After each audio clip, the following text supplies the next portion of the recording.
حضرت انسان کو پیدا فرمایا ہے. پیدا کرنے کے بعد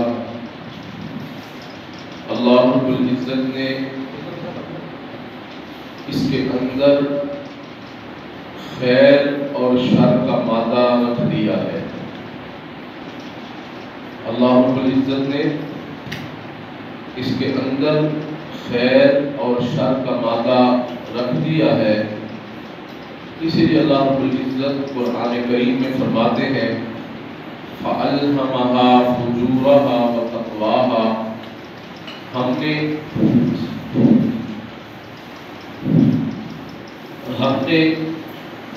حضرت انسان کے اندر نیکی اور گناہ دونوں کا اختیار رکھ دیا ہے. اب اس کی اپنی مرضی ہے یہ نیکی کو اختیار کرتا ہے یا گناہوں پر زندگی گزارتا ہے. اِنَّا هَدَيْنَاهُ السَّبِيلَ إِمَّا شَاكِرًا وَإِمَّا كَفُورًا.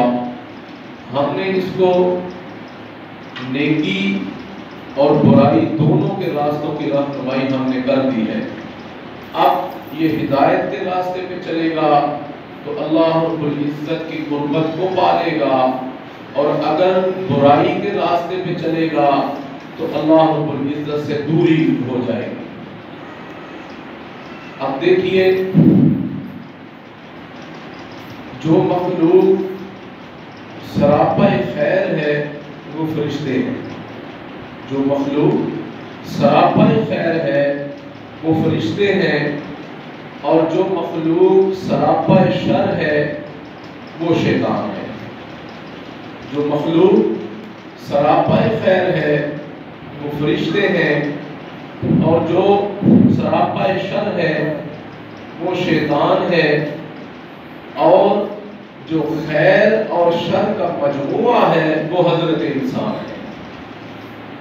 جو خیر اور شر کا مجموعہ ہے وہ حضرت انسان ہے. اب دیکھیے اللہ اکبر کبیرہ، جس طرح ہر چیز کے اندر کوئی نہ کوئی تاثیر ہوتی ہے. مثال کے طور پر ہم اگر برف کو دیکھیں تو برف کی تاثیر ٹھنڈی ہوتی ہے. جو بندہ بھی برف کو اپنے ہاتھ میں لے گا اس کا ہاتھ ضرور بھی ضرور ٹھنڈا ہو جائے گا. آگ کی اپنی تاثیر ہوتی ہے. جو بندہ بھی آگ کے قریب جائے گا یا آگ کا انگارہ اپنے ہاتھ میں لے گا اس کا ہاتھ ضرور بھی ضرور جل جائے گا. میرے دوستو، جس طرح برف کی تاثیر ٹھنڈی ہوتی ہے آگ کی تاثیر گرم ہوتی ہے، بالکل اسی طرح گناہ کے اندر بھی ایک تاثیر ہے۔ گناہ کی تاثیر یہ ہے کہ گناہ کرنے والا بندہ ہمیشہ پریشان رہے گا، چاہے وہ جتنا مرضی تسلی کے ساتھ گناہ کیوں نہ کر لے، چاہے وہ جتنا مرضی مال پیسے والا کیوں نہ ہو، لیکن اگر گناہ کرے گا، گناہ کی تاثیر یہ ہے کہ وہ اس کو پریشان رکھے گا۔ بالکل پکی بات ہے۔ ایک بندے کو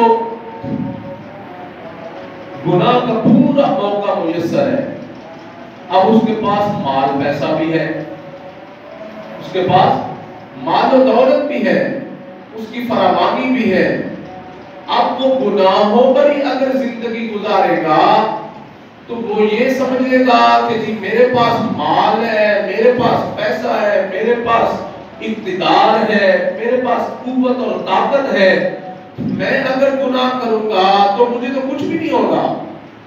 لیکن میرے دوستو، ہم نے اپنی آنکھوں سے دیکھا ہے بندہ مالدار بھی ہوتا ہے، بندہ مالدار بھی ہوتا ہے، لیکن اگر وہ گناہوں پر ہی زندگی گزارتا ہے تو اس کی زندگی سے پریشانیاں ختم ہونے کا نام ہی نہیں لیتی۔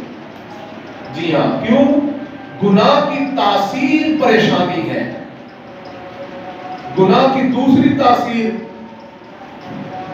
گناہ کرنے والا بندہ ہمیشہ بے سکون رہے گا، اس کی زندگی کے اندر سکون نام کی چیز آ ہی نہیں سکتی۔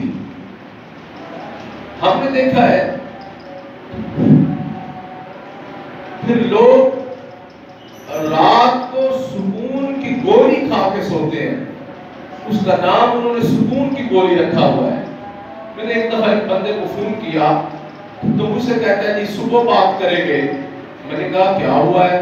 کہتا میں نے سکون کی گولی لی ہوئی ہے۔ سبحان اللہ، مجھے نہیں پتا، میں نے کہا یہ بھی کوئی بلا ہوتی ہے؟ مجھے اس دن پتا چلا کہ کوئی گولی بھی ہوتی ہے جس کو سکون کی گولی کہتے ہیں، جب وہ بندہ کھا لے تو فوراً اس کو نیند آ جاتی ہے۔ تو اب یہ لوگ گولیاں کھا کھا کے سوتے ہیں، وجہ کیا ہوتی ہے؟ زندگی میں گناہ ہوتے ہیں، وہ بے سکونی کو پیدا کر دیتے ہیں، پھر اب یہ گولیاں کھاتے ہیں راتوں کو سونے کے لیے کہ ہمیں نیند آ جائے کسی طریقے سے۔ تو میرے دوستو، گناہ کی پہلی تاثیر کیا ہے؟ گنہگار بندہ ہمیشہ پریشان رہے گا، اور گناہ کی دوسری تاثیر کیا ہے کہ گنہگار بندہ ہمیشہ بے سکون رہے گا۔ اب یہ باہر فیکٹریوں کا مالک ہوتا ہے، مال پیسے کی فراوانی ہوتی ہے، لیکن ہوتا کیا ہے جب شام کو گھر میں آتا ہے تو بیوی آتے اس کا موبائل چیک کرتی ہے، وہ کہتے ہیں کسی اور کے ساتھ تو نہیں کوئی تعلق جوڑا ہوا، اس کے میسج چیک کرے گی۔ اللہ اکبر کبیرہ، حتیٰ کہ ہر چیز کے کو وہ اس کو چیک کرتی ہے، اس کے ناک میں دم کیا ہوتا ہے، اس کی زندگی سے سکون نکل جاتا ہے۔ اللہ اکبر کبیرہ۔ بھائی بیوی تو اللہ ہی کی مخلوق ہے، بیوی بھی تو اللہ ہی کی مخلوق ہے، اب جو نیکی والی زندگی گزارتے ہیں ان کی بیویاں کیوں نہیں ایسے کرتی؟ آپ کی کیوں کر رہی ہے؟ وجہ یہ ہے کہ اللہ رب العزت گناہوں کی وجہ سے زندگی سے سکون کو چھین لیتے ہیں، پھر بیوی پریشان کرتی ہے، بچے پریشان کرتے ہیں۔ جی ہاں، اللہ اکبر کبیرہ، ہر طرف سے پھر بے سکونی ہوتی ہے، حالانکہ بندہ کاروباری ہوتا ہے۔ میرے پاس ایک بندہ آیا ان دنوں میں، مجھ سے کہتا ہے حضرت صاحب میری زندگی میں سکون نہیں ہے، حالانکہ میں فیکٹری کا مالک ہوں، حالانکہ میں اچھے گھر میں رہتا ہوں، لیکن میری زندگی میں سکون نہیں ہے، میں بہت لوگوں کے پاس گیا ہوں لیکن مجھے سکون نہیں مل رہا۔ میں نے کہا بھائی آپ جو ہم فقیر بتائیں اس کے مطابق اگر زندگی گزارے تو اللہ رب العزت ضرور سکون کو پیدا فرما دیں گے۔ پھر ہم نے اس کو توبہ کے کلمات پڑھائے، انگلی لگائی۔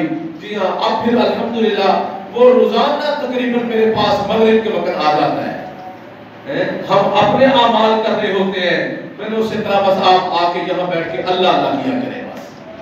تو میرے دوستو، پھر یہ لوگ سکون ڈھونڈتے ہیں، یہ ہمیں کہیں ایسی جگہ مل جائے کہ جہاں ہمیں سکون ملے. فیکٹریوں میں، اے سیوں میں، بنگلوں میں سکون نہیں ملتا. وجہ یہ ہوتی ہے زندگی میں گناہ ہوتے ہیں. اللہ رب العزت زندگی میں پھر بے سکونی کو پیدا کر دیتے ہیں. تو گناہ کی پہلی تاثیر کیا ہے؟ بندہ پریشان رہتا ہے. دوسری تاثیر کیا ہے؟ بندے کی زندگی سے سکون ختم ہو جاتا ہے. اور گناہ کی تیسری تاثیر ہے میرے دوستو کہ بندے کی زندگی سے اعمال صالحہ کرنے کی توفیق اللہ تعالیٰ چھین لیتے ہیں. اللہ اکبر کبیرہ. جی ہاں، بندے سے پوچھو بھئی آپ نماز نہیں پڑھتے؟ کہتا جی نہیں چاہتا. ہم نے دیکھا ہے ایک بندہ مسجد میں اذان ہوتی ہے، وہ 2 4 5 گلیاں دور اس کا گھر ہے، وہ اذان کی آواز سن کے مسجد میں آ جاتا ہے. اور ایک بندہ مسجد کا ہمسایہ ہوتا ہے لیکن وہ اذان سن کے مسجد میں نہیں آتا. اللہ اکبر کبیرہ. بھائی وجہ کیا ہے؟ بھائی میرا جی نہیں چاہ رہا مسجد میں جانے کو. بھائی حقیقت یہ ہے کہ آپ کا جی کیوں نہیں چاہ رہا؟ وجہ یہ ہے کہ اللہ رب العزت آپ کا مسجد میں آنا پسند ہی نہیں فرماتے. اللہ رب العزت آپ کا مسجد میں آنا پسند ہی نہیں فرماتے، اس لیے اللہ رب العزت مسجد میں آنے کی توفیق ہی نہیں دیتے. پیچھے وجہ کیا ہوتی ہے؟ زندگی میں گناہ ہوتے ہیں، ان گناہوں کی وجہ سے اعمال صالحہ کی توفیق چھین لی جاتی ہے. اللہ اکبر کبیرہ. جی ہاں، پھر لوگ کہتے جی میرا ذکر کرنے کو جی نہیں چاہتا، میرا دعا مانگنے کو جی نہیں چاہتا، میرا تلاوت کرنے کو جی نہیں چاہتا. اللہ اکبر. ہمارے حضرت دامت برکاتہ فرماتے ہیں میرے پاس ایک عالم آئے، ایک نوجوان آیا کہ جس کو 9 سال ہو چکے تھے، وہ درس نظامی سے فارغ ہو چکا تھا، فارغ التحصیل عالم بن چکا تھا. فرماتے ہیں جو میرے پاس آیا تو آگے کہتا ہے حضرت مجھے 9 سال ہو چکے ہیں، میں فارغ التحصیل عالم ہوں اور حضرت میں ساتھ حافظ قرآن بھی ہوں. حضرت ان 9 سالوں کے اندر مجھے 9 دفعہ بھی توفیق نہیں ہوئی کہ میں پورا قرآن مکمل پڑھ سکوں. اللہ اندازہ لگاؤ وجہ کیا ہوتی ہے کہ زندگی میں کوئی نہ کوئی ایسا گناہ ہوتا ہے جس کی وجہ سے اللہ رب العزت نیکی کرنے کی توفیق چھین لیتے ہیں. جی ہاں، پھر نیک مجالس میں جانا مشکل نظر آتا ہے، پھر اعمال صالحہ کرنا مشکل نظر آتا ہے، پھر رات کے آخری پہر میں اٹھنا نصیب نہیں ہوتا. جی ہاں، اللہ تعالیٰ اس وقت میں اٹھنا، اس بندے کو اٹھانا پسند ہی نہیں فرماتے.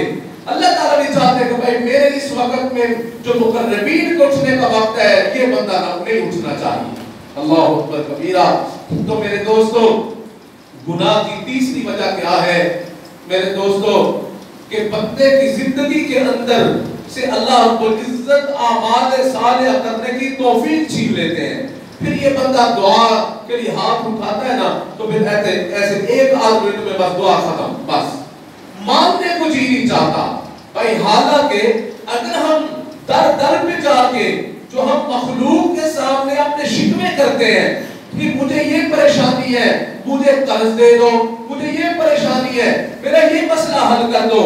بھائی ہم نے جو در در پہ جا کے اپنے مسائل سنائے ہیں، مخلوق ہے مسئلے حل نہیں کر سکتی. میرے دوستو وہ بندہ کہ جو در در پہ جاتا ہے، مخلوق کو جا کے اپنے مسائل بتاتا ہے، وہ بندہ ایک اللہ کے در پہ آ کے اپنے مسئلے نہیں بتاتا. اللہ رب العزت کی بارگاہ میں آ کے اپنے مسائل عرض نہیں کرتا کہ جن سے مسائل حل ہونے ہیں، جہاں سے مسائل حل ہونے ہیں. ہمارے حضرت برکاتہ فرماتے ہیں انسان دن میں 8 گھنٹے محنت کرتا ہے کاروبار کے اوپر، 8 گھنٹے محنت کرتا ہے کاروبار کے اوپر، میرا کام چل جائے، محنت مزدوری کرتا ہے، لیکن 8 منٹ اس رب کریم کو یاد نہیں کرتا جس نے اس کے 8 گھنٹوں میں برکت دینی ہے، جس نے اس کے 8 گھنٹوں میں برکت دینی ہے، اس کو 8 منٹ بھی یاد نہیں کرتا. کیوں؟ وجہ کیا ہوتی ہے؟ اللہ رب العزت اس کا مانگنا اللہ کو پسند ہی نہیں ہوتا. اللہ رب العزت پسند ہی نہیں فرماتے کہ یہ میرے پاس آئے اور آ کے میرے سے دعائیں مانگے. تو میرے دوستو اللہ اکبر کبیرہ. اب اس کا حل کیا ہے؟ اب اس کا حل کیا ہے؟ جیسے ہر چیز کا کوئی نہ کوئی حل موجود ہے. اللہ اکبر کبیرہ. کسی کو کینسر ہو جائے تو اس کے لیے ڈاکٹر موجود ہے. کسی کو بخار ہو جائے اس کا حل موجود ہے. ہماری گاڑی خراب ہو جائے اس کا حل موجود ہے. تو بھائی ہماری زندگی خراب ہو گئی ہے, اس کا کیا حل ہے؟ ہماری زندگی خراب ہو چکی ہے, اس کا کیا حل ہے؟ میرے دوستو, اس کا حل ہے. اس کا حل کیا ہے؟ اس کا حل ہے سبحان اللہ توبہ کرنا. اس کا حل کیا ہے؟ توبہ کرنا. اور اللہ رب العزت قرآن میں کیا فرماتے ہیں؟ ان اللہ یحب التوابین. اللہ رب العزت توبہ کرنے والوں کے ساتھ محبت فرماتے ہیں. سبحان اللہ. اللہ رب العزت توبہ کرنے والوں کے ساتھ محبت فرماتے ہیں. اللہ تعالیٰ پیار فرماتے ہیں. سبحان اللہ. اور ایک اور حدیث پاک میں نبی علیہ السلام نے فرمایا التائب حبیب اللہ. توبہ کرنے والا اللہ رب العزت کا دوست ہے. سبحان اللہ. اور قرآن کریم میں اللہ تعالیٰ فرماتے ہیں وَتُوبُوا إِلَى اللَّهِ جَمِيعًا أَيُّهَا الْمُؤْمِنُونَ لَعَلَّكُمْ تُفْلِحُونَ. اے ایمان والو, تم سارے کے سارے اپنے گناہوں سے توبہ کرو تاکہ تمہیں کامیابی نصیب ہو جائے, تاکہ تمہیں اللہ رب العزت کامیاب فرما دے. سبحان اللہ. اور پھر میرے دوستو, امام ابن تیمیہ رحمۃ اللہ تعالی علیہ نے مغفرت کے 10 اسباب لکھے ہیں. امام ابن تیمیہ رحمۃ اللہ علیہ نے مغفرت کے 10 اسباب لکھے ہیں. ان میں سے پہلا سبب وہ فرماتے ہیں مغفرت کا یہ ہے کہ بندہ توبہ کرے. مغفرت کا پہلا سبب کیا ہے؟ بندہ توبہ کرے. اور مغفرت کا دوسرا سبب وہ فرماتے ہیں کہ بندہ کثرت کے ساتھ استغفار کرے. بندہ کثرت کے ساتھ استغفار کرے کہ اللہ رب العزت مجھ سے راضی ہو جائے. اللہ رب العزت کو راضی کرنے کے کتنے اسباب ہیں؟ 10. ان میں پہلی چیز کیا ہے؟ توبہ کرنا. اور دوسری چیز کیا ہے؟ کثرت کے ساتھ استغفار کرنا. حدیث پاک میں ہے توبہ لمن وجد فی صحیفته استغفارا کثیرا. کیا ہی بشارت اور خوشخبری ہے اس بندے کے لیے کہ جس کے نامہ اعمال کے اندر کل قیامت کے دن استغفار کی کثرت پائی جائے گی. اللہ اکبر. کیا ہی بشارت ہے اس بندے کے لیے. توبہ لمن وجد فی صحیفته استغفارا کثیرا. کیا ہی خوشخبری ہے اس بندے کے لیے کہ جس کے نامہ اعمال کے اندر کل قیامت کے دن استغفار کی کثرت پائی جائے. سبحان اللہ. اور پھر دیکھو میرے دوستو, استغفار کتنا ضروری ہے. اللہ اکبر کبیرہ. ابن سبیر رحمۃ اللہ تعالی علیہ وہ فرماتے ہیں میں سیدنا حسن بصری رحمۃ اللہ علیہ کے پاس بیٹھا تھا. فرماتے ہیں ایک نوجوان آیا اور آ کے کہتا ہے حضرت میری زندگی میں گناہ ہی گناہ ہے, مجھے کوئی عمل بتائیے کہ میری زندگی سے گناہ ختم ہو جائے. حضرت مجھے کوئی ایسا عمل بتائے, کوئی ایسا وظیفہ بتائے کہ میری زندگی کے گناہ ختم ہو جائے, مٹ جائے. حضرت نے فرمایا بھائی تم استغفار کیا کرو. پھر وہ چلا گیا. ایک اور بندہ آیا, کہتا حضرت میرا کاروبار نہیں چل رہا, مجھے کوئی ایسا وظیفہ بتاؤ کہ جس سے میرا کاروبار چلنا شروع ہو جائے. حضرت نے فرمایا آپ استغفار کیا کریں. پھر ایک اور بندہ آیا, کہتا ہے حضرت میرے پاس اللہ رب العزت نے بیٹیاں دی ہیں, بیٹا نہیں ہے, آپ دعا فرمائے, کوئی ایسا وظیفہ بتائے کہ اللہ رب العزت مجھے بیٹے کی دولت سے نواز دیں. تو حضرت نے فرمایا آپ استغفار کیا کریں. ایک اور بندہ آیا, کہتا حضرت دعا فرمائے ہماری قحط سالی پڑی ہوئی ہے, بارش نہیں ہو رہی. تو حضرت نے فرمایا تم استغفار پڑھو. ایک اور بندہ آیا, کہتا حضرت میرے باغ میں اچھے پھل نہیں ہو رہے, تو آپ دعا فرمائے, کوئی وظیفہ بتائے. حضرت نے فرمایا استغفار پڑھا کرو. کہتے ہیں جب اتنے سارے بندے آئے, حضرت رحمت اللہ علیہ نے ہر ایک سے فرمایا استغفار پڑھو, استغفار پڑھو, استغفار پڑھو. فرماتے میں نے حضرت سے کہا حضرت یہ کیا وظیفہ ہے کہ بیٹے کے لیے دعا کے لیے وظیفے کے لیے آیا آپ نے کہا استغفار پڑھو, آج کے بعد بارش کی دعا کے لیے آیا آپ نے کہا استغفار پڑھو, جو بھی آیا آپ نے ہر ایک سے کہا استغفار پڑھو, استغفار پڑھو. یہ کیا مسئلہ ہے؟ حضرت نے فرمایا بھائی میں نے اپنی طرف سے نہیں کہتا, اللہ رب العزت قرآن کریم میں فرماتے ہیں